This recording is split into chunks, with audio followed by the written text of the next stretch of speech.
The chilled caviar glistens under the first-class cabin lights, but Darius Coleman's plate holds a stale sandwich. The flight attendant's dismissive shrug confirms his suspicion. Must not have gone through. He's the only black man in the cabin, and they don't know who they're dealing with. Yet, it should have been a routine flight became the spark for something much bigger. In that moment, Darius realized it wasn't a mistake. It was deliberate. The coldness in her tone, the dismissive shrug, the way she offered him a meager sandwich and tap water while the other passengers dined on caviar. He knew this wasn't an accident. He wasn't just another CEO. He wasn't just another passenger. He was the only black man in the cabin, and he could feel it. This wasn't about a meal.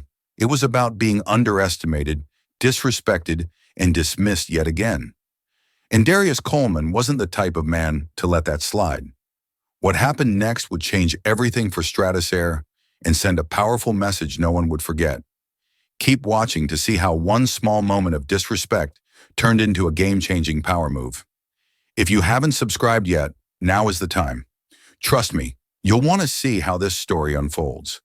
Darius Coleman, a man used to commanding boardrooms and managing multi-billion-dollar deals, had no reason to expect that his flight on Stratus's Flight 917 would become the scene of a transformation he never saw coming. Dressed in his tailored Navy suit and polished loafers, he moved through the first-class cabin with the same quiet confidence that accompanied him in every business negotiation. The smell of fresh linen and champagne filled the air, creating the illusion of luxury that Stratus Air prided itself on. As he settled into his seat, Darius opened his tablet, diving into the merger presentation that was set to finalize the next morning in Geneva. His mind was already miles ahead, strategically planning for the next big leap in his company's European expansion. But despite his focus, something was off. He could feel the soft murmur of passengers around him, the quiet hum of the plane's engines. Everything was as it should be, but then the flight attendant came by offering him the menu. He barely glanced up. He'd already pre-ordered his meal as he always did, knowing exactly what he wanted. Lobster bisque followed by felt mignon, a luxury that came with his position. It was more than just a meal. It was a symbol of the treatment he had come to expect from companies like Stratus Air, which catered to its high-paying customers. He placed the order calmly, almost as an afterthought, and returned to his work. But the attendant's response was different this time. She hurried off almost too quickly, and he sensed something wasn't right. Moments later, she came back, the tightness in her smile obvious. "I'm sorry, sir. We're out of the luxury meal options. You'll have to choose from the regular selection." Her voice was smooth, but there was something about it that didn't sit well with him. Darius blinked, confused. "Out, I pre-ordered." Her response was as dismissive as it was casual. It must not have gone through. "Happens sometimes." She turned and walked away before he could even respond. His jaw tightened, but his expression remained impassive. What had just happened? For over a decade, Darius had been flying with Stratus Air. Never before had his pre-ordered meal been overlooked, let alone in first class. He stared at his tray, the pathetic sandwich and lukewarm water, mocking him, while the other passengers around him, all white men in tailored suits, were served with a lavish display of caviar and champagne. It wasn't just a meal. It wasn't just about a small oversight. The dismissiveness of the attendant, her body language, the way she rushed off without offering a solution, the lack of apology, told him everything he needed to know. He'd been overlooked, not just as a customer, but as a person. He was the only black man in the cabin. And in that moment, he felt it more deeply than ever before. He scanned the room, his gaze locking on the other passengers. 6 men all seated comfortably, sipping champagne and chatting. They hadn't noticed what had just happened, nor would they ever. To them, the flight was just another mundane routine. But to Darius, this was something else. This wasn't just a mistake. This was a pattern. Darius wasn't new to this. He had lived with this kind of disregard before. The subtle racism, the unspoken assumptions that he didn't belong in certain spaces, that he didn't deserve the same level of treatment as others. But Darius was strategic. He didn't react impulsively. No, he would make them pay for this calmly, quietly, but decisively. For the next 10 minutes, his mind churned with a quiet fury. He couldn't shake the feeling that this wasn't just a random failure of service. Something had happened behind the scenes that had led to this. As he tapped his fingers on the armrest, he realized he had been cast aside, reduced to someone not worth the effort. But Darius wasn't someone who would allow this kind of treatment to go unanswered. His phone buzzed, pulling him from his thoughts. It was Marcus Brandt, his assistant. "Everything okay?" The message read. Darius wasn't just going to sit there feeling humiliated. He wasn't going to let Stratus Air get away with this. He responded with one sentence. "Initiate internal audit protocol. Flight 917. Cabin crew ID needed. Confirm when ready." It wasn't just about his meal anymore. It wasn't even about the flight attendant who had dismissed him. This was about sending a message. He would expose this culture of exclusivity, of overlooked promises, and turn it into a lesson for everyone at Stratus. As the flight continued, Darius remained calm, his expression unreadable. The flight attendants went about their duties, none of them knowing what was happening in the background. They were too busy serving drinks and chatting with the other passengers, paying no mind to the man who had been made to feel invisible. But Darius had already set his plan in motion. By the time the plane landed in Geneva, everything would have changed. Marcus Brandt, Darius's ever-vigilant assistant, was already deep into the airline's employee records.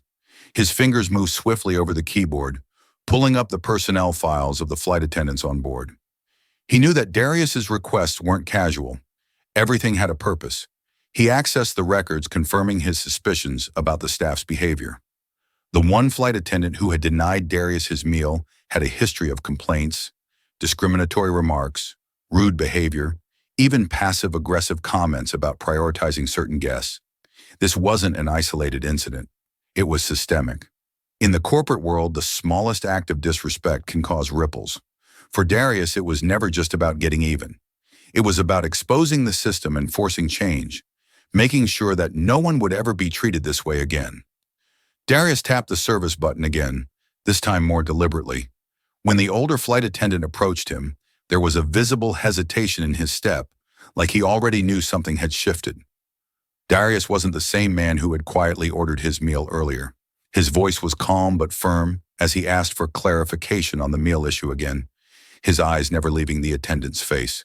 "I pre-ordered a luxury meal," Darius said, his tone pointed, "and yet I've been given something else. You mentioned something about prioritizing guests. Can you explain that?" The flight attendant stammered, unable to respond before Darius cut him off. "I understand," Darius said. His words were deliberate, precise. "I understand completely." The flight was nearing its descent into Geneva, but Darius was already several steps ahead. His next move would be the final one, and the results would be undeniable. As the plane landed, he knew Stratus Air would feel the impact of his quiet decision. It was no longer about him or the flight attendants. It was about making sure that an airline that prided itself on luxury finally understood what true respect meant. Once on the ground, two sharply dressed airline officials were waiting for him. Darius walked past them without a word. He had already sent the video evidence to Stratus's CEO, and the request for a full audit was already underway. What the flight attendants didn't know, what no one knew, was that Darius had set a trap that would expose every subtle form of discrimination that had been overlooked for years. When the cabin crew disembarked, they would be greeted not by the usual routine, but by a team of HR officers. No longer would their behaviors go unchecked. No longer would their dismissive attitudes be tolerated. And as they would soon find out, Darius Coleman wasn't someone to be underestimated. As he watched the crew unknowingly move toward the exit, Darius felt a sense of satisfaction.